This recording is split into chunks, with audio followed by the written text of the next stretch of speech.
Having just completed our study in the book of Acts after 17 months, love seemed like a good subject for the month of February.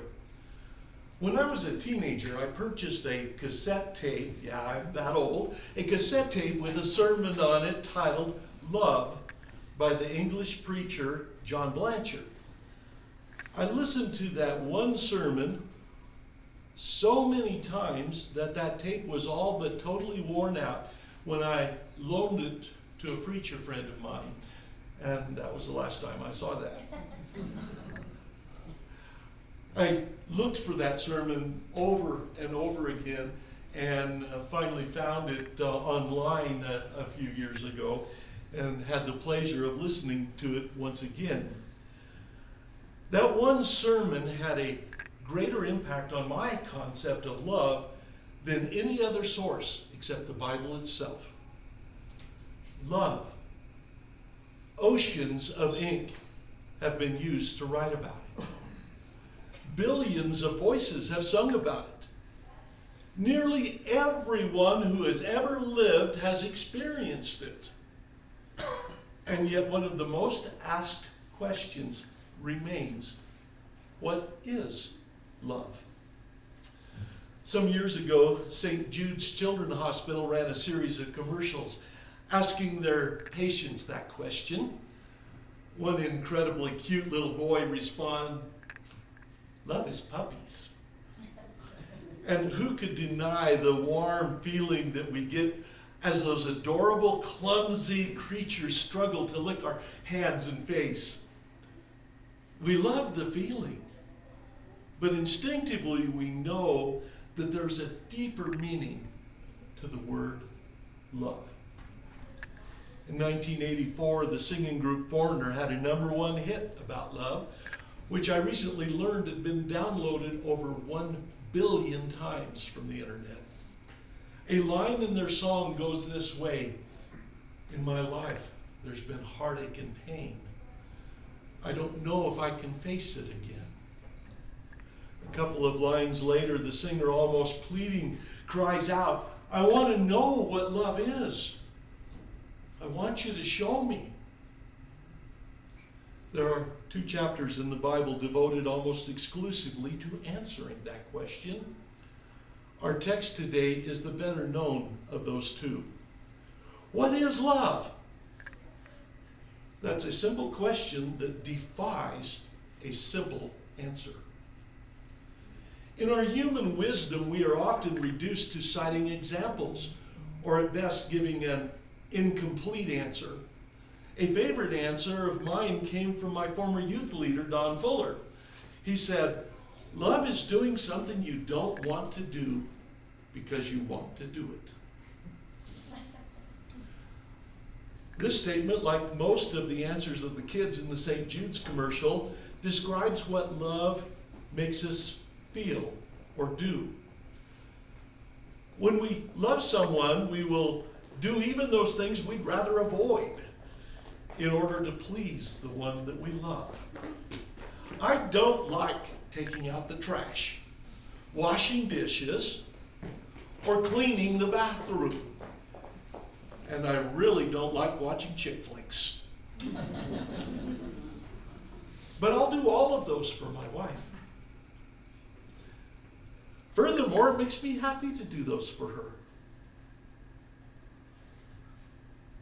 Love is doing something you don't want to do because you want to do it. You may say, "Yes, I know love will cause me to behave that way," but what is love? English perhaps has more words than any language that has ever existed.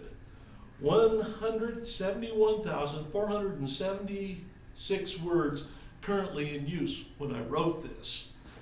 It's probably more now. And an additional 47,156 obsolete words. And yet English seems totally inadequate when it comes to either describing or defining love. I remember once discussing with some friends a love of hoarfrost. The hoarfrost that covers trees and bushes and fences on some cold winter days.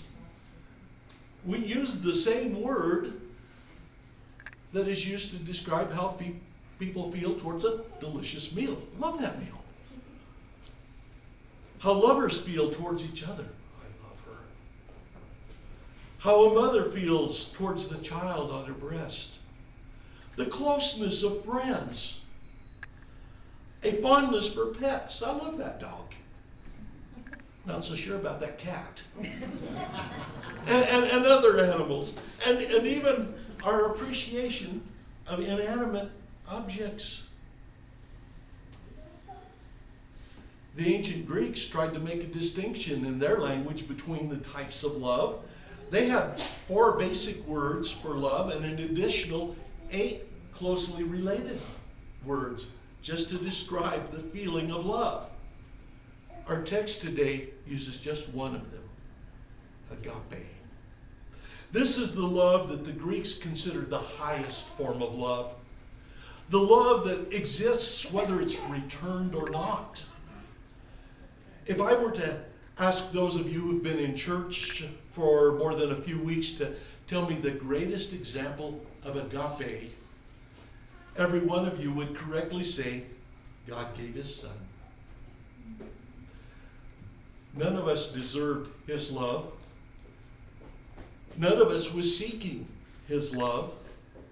Love came seeking us. But that's the topic for a future sermon using that other great chapter. For now, let us turn to today's text. The first 3 verses of 1 Corinthians 13 describe good works in an absence of love. The next 4 verses describe the qualities of love. And the final 6, the superiority of love. Remember as we read that the word translated love, or if you're reading the Old King James Version, the word charity, that word is agape, the selfless love.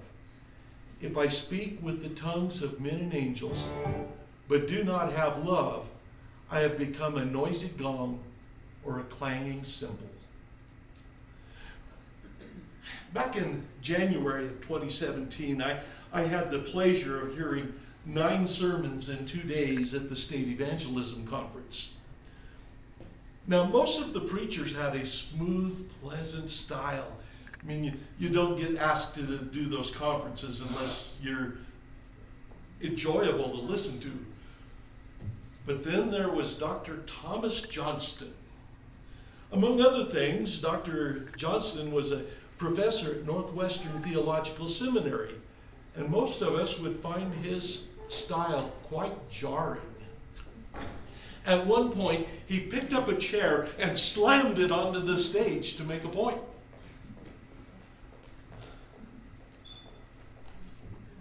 Paul tells us in verse 1 that whether it is jarring or eloquent, our speech is just noise if we do not love.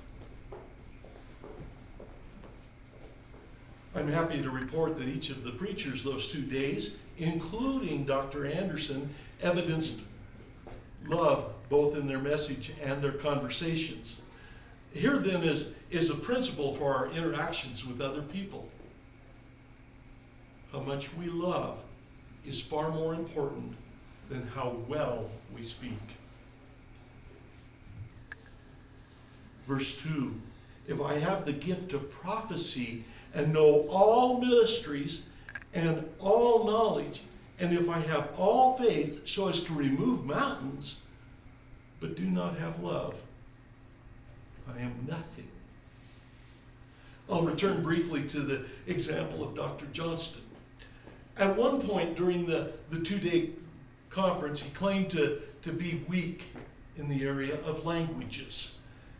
And yet later, when he was describing how he would compose a sermon, he stated that he would first write the sermon in either French or English, depending on which language he was going to be delivering that sermon in. And then he transcribed it to Greek, just to make sure that it was well into his mind. That man has far more knowledge than I.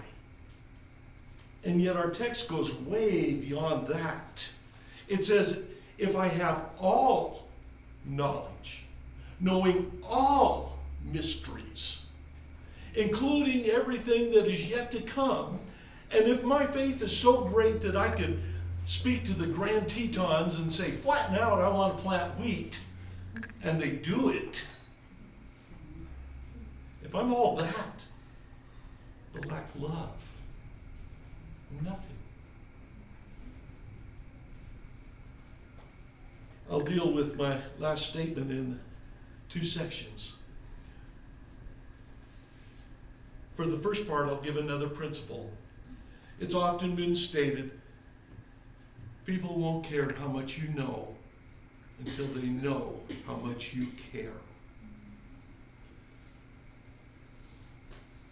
By all means, gain knowledge.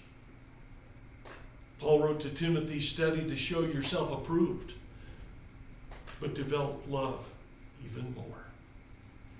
The earnest schoolboy who knows only the basics of the gospel, but because he cares, shares those basics with his friends, does far more good for the kingdom than does the aloof scholar.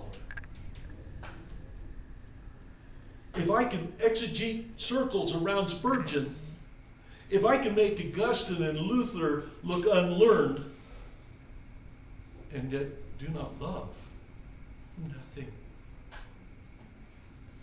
Now we turn to one of the more startling statements in Scripture. If I have faith to remove mountains,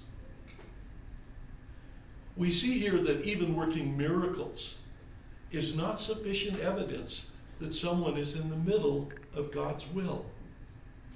Nor does it guarantee that the acts performed will have any positive effect. Aaron's rod became a snake. So did the rods of Pharaoh's magicians. Moses turned water into blood. So did Pharaoh's magicians. And we're told that in the last days, the false prophet will perform miracles that will mislead multitudes. Even doing miracles does not prove that you are in the will of God. If I do not have love, I am nothing. Verse 3, and if I give all my possessions to feed the poor, and if I surrender my body to be burned, but do not have love, it profits me nothing. Wow. We now consider philanthropy and sacrifice. A few years ago, we heard about Bill Gates giving $1 billion to charity. We've heard similar things about Warren Buffett, Mark Zuckerberg, Ted Turner. And to us, those sums seem enormous. But to them, the gifts didn't even change a single thing about their lavish lifestyles. Again, Paul reaches much further than my poor example. If I gave all my possessions, if one of the aforementioned men was to hand over to the Salvation Army every bank account, every car, every boat, every plane, every property, every dollar, and go out into the street penniless and homeless, even that would have no weight in heaven if it wasn't done with love. It's not possible to earn your way to heaven. No possession is enough to buy your pardon, nor is any act of piety. If I willingly go to the stake for the name of my religion, actually sacrifice my life, and yet do not love, I'm just wasting that life. In each of these verses, Paul has taken the argument to the extreme to show that good works without love is a waste of time. They might, in fact, be worse than a waste of time. They might keep the lost from coming to Christ. The eloquent preacher without love is just a silver-tongued devil. The prophet without love just spreads dissension. The miracle worker without love leads people astray. The philanthropist without love causes people to look to man rather than God for their salvation. So too does the compassionate government that takes on the role that God gave to the church. Notice here my use of that word, compassionate. It's not with evil intent that governments keep people from God. Rather, their intent is good. Still, governments cannot love. Only God and man can do that, and perhaps the angels, and to a lesser degree, the more noble of the animals, those dogs. I'm still not sure about those cats.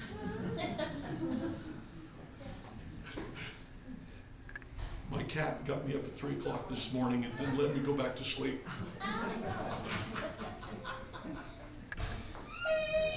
Every command for charity that we find in the scriptures is given to individuals, because only individuals can love. Finally, religious service without love drives a wedge between God and man. Paul is not saying knowledge, prophecy, faith, or charity should be avoided. If they're done with the right motivation, it can be a great benefit.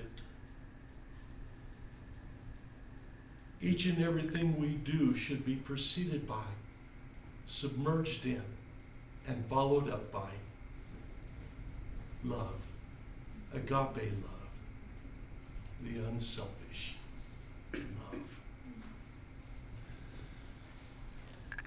In a few minutes, we're going to have communion, and for those who are new here or are visiting, I'd like you to know that we practice open communion here, which means if you have a relationship with the Lord Jesus Christ, you're welcome to participate with us. When we distribute the elements, we ask you to hold them, and then we all partake of them together. Until then, please stand as we sing a hymn of invitation. And again, invitation, it's a time when you can do business with God. And if you are feeling a tug on your heart to make it public, we invite you to come forward to do that as we sing.